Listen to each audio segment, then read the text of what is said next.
Good morning, Facebook. Christopher Hart here from Transforming Lives Coaching and Consulting, coming to you from extra sunny Myrtle Beach, South Carolina. I apologize for the shadows that are on my face. If I literally move a little bit, I got this big old glare over here on my big old forehead, so I had to find a different spot this morning because of how sunny it is. So welcome, thanks for joining us, guys. We're continuing our Lead Strong series that's focusing on helping individuals be better leaders in their businesses, their organizations, and even in their lives. So last couple days we've been talking about how to get people and ourselves into consistent and purposeful action. So a couple of videos ago we talked about that, and then we started transitioning into understanding how to focus on the purposeful action and what to focus on. We looked at our priorities and how to prioritize our priorities, and then from there we nugged it down to creating a focus and awareness around the critical and the vital tasks. So we talked about that in the last video. Today we're talking we're talking X's and O's, who to block and what to block. And so why do I put it that way? Well, for one, it's Sunday morning, right? In the spirit of the NFL, I'm sitting here drinking my bulletproof coffee in my Cowboys mug, and I know that bothers a few of you, so I apologize. But we got a big game tonight against the Eagles, and so let's talk X's and O's, who to block and what to block. When we look at being consistent and purposeful, you have to understand there are some elements of the who and the what that needs to be blocked. And how does that relate to Sunday NFL? Well, you guys are going to turn the games on today. It's going to be halftime, and Howie and the crew and whoever else you watch, they're going to dissect every little play. And they're going to talk about how the offensive line blocked this person and created a hole for the running back, and or why the quarterback got sacked because they didn't pick up the outside linebacker and whatever else. So the same fundamental elements apply in your business. When you're going through your day, your weeks, your months, etc., and you're trying to be consistent and purposeful, and you're identifying what your priorities are, and you've identified what your critical tasks are and your priorities, your critical and your vital tasks, you have to block out your time. Remember, we said the other day that time management is a lie. You cannot manage time. The only thing you can do is manage yourself through time. So what you literally have to do is you have to take the time that you're going to allocate to your either life, right? So I gave you my 6 priorities. That's part of my life and how I prioritize it. And then I have to take those priorities, those critical and vital tasks, sub-elements, and block them in the amount of time that I'm going to allocate. If this is just about your business or one particular area of your life, then what's the block of time that you're going to allocate to achieve those goals that you set for yourself? Remember, we also talked about after you prioritize, you have to create a vision and goals, and then your critical and vital tasks. So you have to create a block of time to allocate to that. That's kind of like the first step, right? And so how I work through this with some of my clients that either coach and consult is I tell them, look, just take a blank schedule for the week. I usually like to work on the week. The day is, it fluctuates and it's too volatile for people. So take a week calendar and just take a blank one. And what I do is once I have my 6 priorities, and then I identify my vision and my goals, and then what are the critical tasks that I must do, and then what's vital, like that's an absolute must, non-negotiable. And I identify those critical and vital tasks for each one of those priorities. What I then do is I look at the vital tasks, right? Because those are an absolute must. They're non-negotiable. And I take that vital task and that critical task, and then I have to assign it a amount of time and frequency, right? So how much time is it going to take me to do this, and how frequent do I need to do it? Sometimes it's 30 minutes daily. For some things, it could be, maybe like lead generation, 3 hours every day or 2 hours every day. That's the time and frequency element. Maybe, I talked about my fitness goals. Maybe the fitness goals are 3 times a week for 1 hour. Well, what 3 days a week? Well, this week, maybe it's Monday, Wednesday, Friday, or Tuesday, Thursday, Saturday. Okay, whatever you feel like you want to allocate, you have to give it a time and frequency for each one of those critical and vital tasks. Because once you do that, then you can take that blank schedule, calendar, whatever you want to call it, and then start implementing, blocking your time.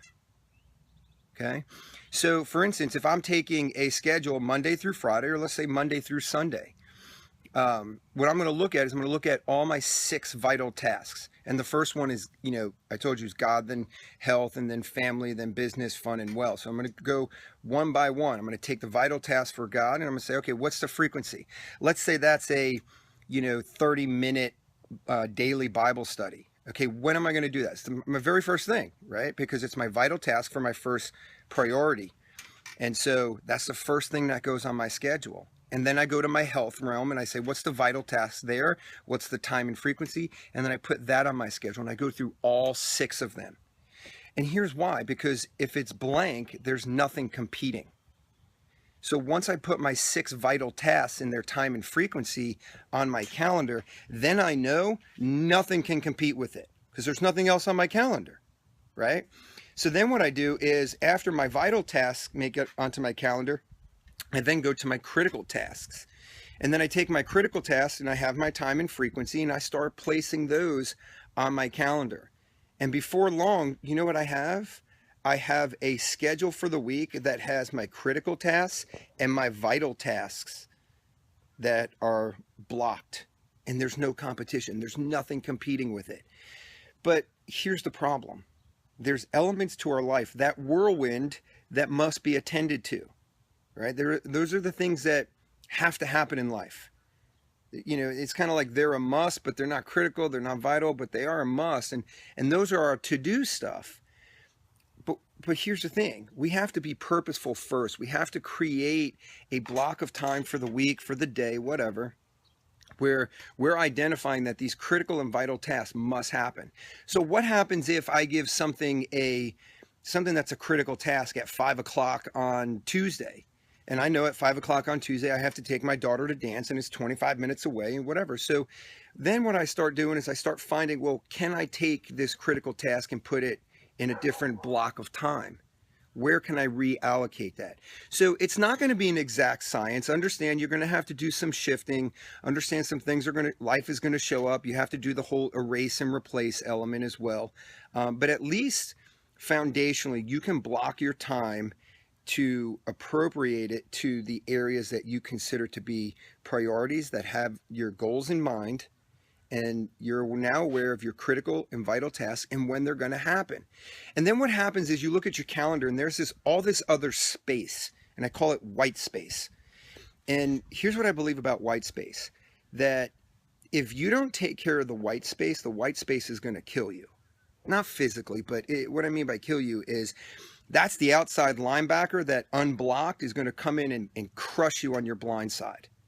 Meaning, the quarterback is checking down to its second and third option receivers, and from your back, you get crushed by this big 240-pound linebacker, and you wonder, how did that happen? They went unblocked. A critical element that needs to be blocked went unblocked, and the quarterback didn't see it, and neither are you. So I say they're going to kill you. They're going to crush you. That white space on your calendar is going to crush you. So what I say is you have to give that white space something, right? You can't just leave it out there. Here's why. Because let's just say that, for instance, my calendar says from 8 to, 12 o'clock, I'm doing X, Y, and Z, critical and vital tasks. And then 12 to 1 is lunch. And then I have this white space from like 1 to 3. And on there I say appointments. And maybe I don't have appointments today. Now I have this 2-hour block of time that I go, what do I do? So what do we start thinking? Like, what's top of mind? not what actually absolutely must happen. We just start thinking, oh, what are all the things I need? Oh, I need to return these voicemails, and I need to do these emails, and oh yeah, I need to respond to those Facebook messages about next week's party. I need to run to the store. Maybe I should stop at Starbucks, and oh wait, I need to go get money out of the ATM.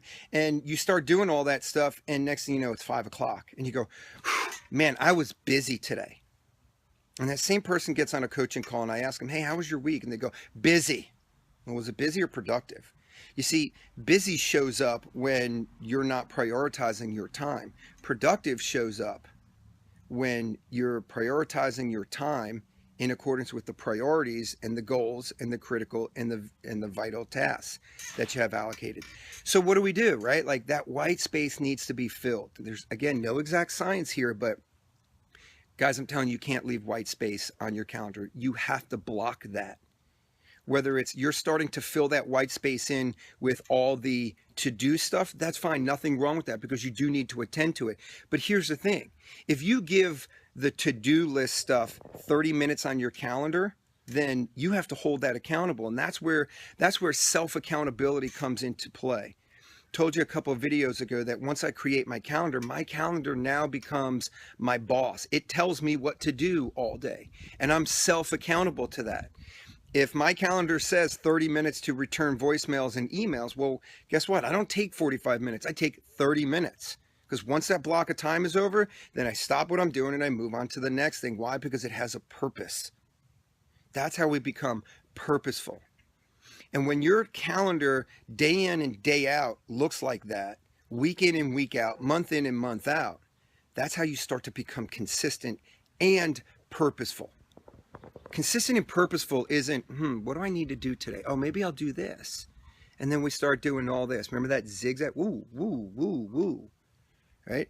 Having a calendar where your time is actually organized in accordance with critical and vital tasks that meet your goals, that serve your priorities, allow you the life and the business that you desire. That's where we talk about having a life on purpose. See, if you're not doing that, what's happening is your business and your life are on accident. And I've never seen or heard of someone get on a stage, write a book, preach to me, coach to me, whatever, that said, you know what? I achieved success on accident. See, successful people are very purposeful, and this is how you can be purposeful, right? And that's the what behind what we need to block. Now, here's the who. This is difficult, people, right? Because we all have this in our life. We have those people that I like to call our energy sucks. They just suck the energy out of you. They may be the person in your office that says, hey, Chris, you got a couple minutes? I can't figure this out on my own, and Google won't tell me, so I'm just going to come to you and waste your time because it's easier to do that because I know you can get it done, or I know you have the answer, and I'm just lazy. I'm a lazy thinker. So I'm going to suck your time and suck your energy from you so I can just go be average. You see, we got to block those people. We got to give them what we call the Heisman. Right? You got to say, hey, look, I'm sorry. I'm in this block of time that's very important. Maybe I have some time at, 4:30 to 5 o'clock where I have some open time on my calendar. Maybe some of that white space that you just leave open to, tend to stuff, whirlwind stuff. Hey, I can help you out at 4:30. Or maybe you're a team leader in Keller Williams and you always have agents come into your office that say, hey TL, I have a question, TL, and you can't get anything done. Or maybe you're the leader of a team and you can't get your lead generation done because your people are always coming into your office. Well, you have to block time for that. You need to block them during the times. It doesn't mean they're any less important. It just means you have to have a block of time to where you tend to that stuff if that stuff tends to show up in your life. And there are just some people that need to be blocked, period. Right? And I'm going to talk about this in a future video of understanding. This was a radical shift for me once I realized this, that there are some people that add value to your life. There are some people that multiply value to your life. There are some people that subtract value from your life. And there are some people that divide value from your life. And what I've come to learn is once you identify the people that add and multiply value to your life, those are the people you want to spend more time with. And the people that subtract and divide value from your life, yeah, those are the people you need to give the Heisman to. Because if you don't, I can promise you one thing, they're going to suck your energy. And people that suck your energy cause you to turn around and suck. And if you want to be great, you can't have energy sucks in your life. It's just the way it is. I don't make this stuff up. It's just the way it is. Okay? So what we come to understand is becoming successful, requires us to be consistent and purposeful day in and day out, week in, week out, month in, month out, et cetera, et cetera. You get the point. And in that, there's people and time that we need to block, the who's and the what's. What needs to be blocked and who needs to be blocked.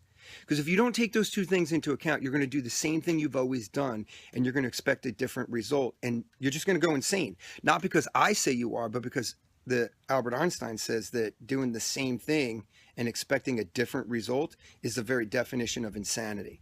So, here's what I can tell you. If you don't want to go insane, these are some great fundamental practices that you can put into play that will put you on the path to being consistent and purposeful. And I promise you, if you walk that path going straight of being consistent and purposeful, and it's going to have its deviations and its obstacles, but as long as you have that path that you can get back onto when you need to, maybe there's an obstacle, you go around it, or maybe you just lost track or control of your day or your week, but you get back onto it because you understand that you have a plan and a path. That path is going to take you to living the life that you desire, not living the life that other people desire for you. Because I can promise you one thing, the world doesn't want you to succeed, because when you do, they start criticizing you and they start pulling you down. And we're going to talk about that. Matter of fact, I'm going to make this the next video of dividing, subtracting, multiplying, and adding value. Who are those people, and how you can evaluate your life and the people within your life. And I'm going to tell you something. It's very eye-opening. And the problem is, some of you guys are going to realize that the people that subtract and divide value in your life are that F word, family. Yeah, we all have that. Okay. And what you're going to realize is sometimes the people that add and multiply value in your life, the other F word, friends, but they're more than friends. You're going to realize that you don't spend enough time with. So circle back around tomorrow. That's how we're going to launch the week. Maybe you take some time today in between halftime or in between, the 1 o'clock and the 4 o'clock games for those that live on the East Coast. And then you just write down, you take your critical and vital tasks, because I already know you did that yesterday. And now you start planning your week. So you know that once football's over, you watch the late game tonight, you're going to go to bed, you're going to wake up tomorrow knowing exactly how to manage yourself through time. And then your week's going to be uber productive and not busy, because you had a path to follow. And then you're going to say, I love that, man. I was so productive this week. I'm going to do it again next week. And then you just do it week in and week out. And you just find yourself being more consistent and more purposeful. And you're living out your goals. Your vision starts to become more clear, because the Bible says, without a vision, the people shall perish. And that's exactly what they're talking about. So guys, thanks for joining me today. I hope we brought value to your business and your life. And just remember one thing, God loves you, and so do I. Have a blessed rest of your weekend, and have an amazing week this week. Take care. Thanks for joining me.